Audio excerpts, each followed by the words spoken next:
জি, আমি আপনাকে জানিয়ে রাখি, একটি সংসার, একটি সম্ভাবনা, একটি স্বপ্ন ভেঙে গিয়ে যারা আশ্রয় কেন্দ্রে অবস্থান নিয়েছে তাদের দু চোখে কিন্তু এখন শূন্যতা।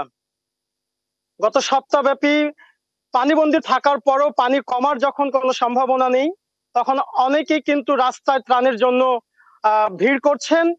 এবং নোয়াখালী থেকে গত শুক্রবার শনিবারে কিছুটা পানি কমার পরেও পুনরায় পানি বৃদ্ধি পেয়েছে, ফলে বন্যা পরিস্থিতি ব্যাপক অবনতি হয়েছে। আশ্রয় কেন্দ্রগুলোতে ১.৫ লক্ষাধিক মানুষ অবস্থান নিয়েছে এবং ২১ লক্ষাধিক মানুষ কিন্তু পানিবন্দী অবস্থায় রয়েছে। তো প্রয়োজন হয়ে পড়েছে ব্যাপক ত্রাণ ব্যবস্থার, যেখানে ঘাটতি দেখা দিয়েছে। আমি গতকালকে রাত পর্যন্ত বিভিন্ন জায়গায় ঘুরে দেখেছি যারা ত্রাণ নিতে বিভিন্ন মহাসড়কে অবস্থান করছেন, কিন্তু পর্যাপ্ত ত্রাণ পায়নি। আরেকটি বিষয় জানিয়ে রাখি, আহ যারা আশ্রয় কেন্দ্রে অবস্থান নিয়েছে তাদের কিন্তু অনেকেরই স্বাস্থ্য ঝুঁকিতে রয়েছে। বিশেষ করে আমি অনেক গর্ভবতী নারীকে দেখেছি, শিশু দেখেছি, যারা কিন্তু পর্যাপ্ত জিনিসপত্র নিয়ে তাদের বাড়ি থেকে বের হতে পারেনি।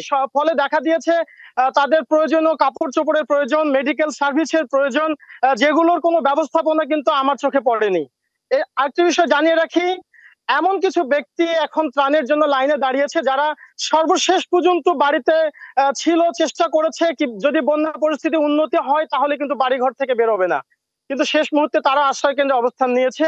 এবং আশ্রয় কেন্দ্রগুলো কিন্তু যেহেতু স্থায়ী আশ্রয় কেন্দ্র নয়, অস্থায়ী, সেখানে কিন্তু পয় নিষ্কাশনের ব্যবস্থা বা স্যানিটারি যে ব্যবস্থা সেটি কিন্তু নেই। ফলে স্বাস্থ্য ঝুঁকি দিন দিন বেড়ে চলেছে।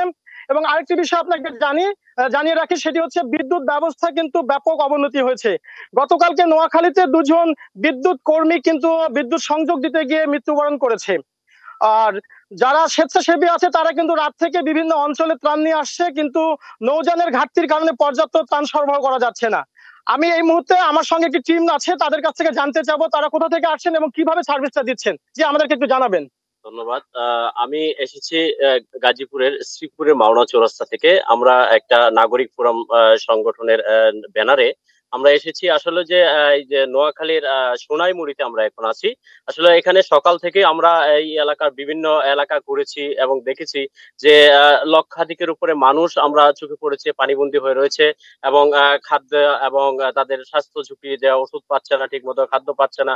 এগুলো আসলে আমার দাবি যে আমি যেটুকু দেখেছি যে এখানে যারা বিত্তবান রয়েছেন আমাদের, তারা যেন সেই আমরা ত্রাণ বলবো না, যে উপহার সামগ্রী তাদের জন্য নিয়ে যেন আসে। সবাইকে আমার এই আহ্বান রইল। জি, ধন্যবাদ। শুনছিলেন যে আসলে ত্রাণ সরবরাহ করার জন্য কিন্তু বিভিন্ন স্বেচ্ছাসেবীরা মাঠে রয়েছে।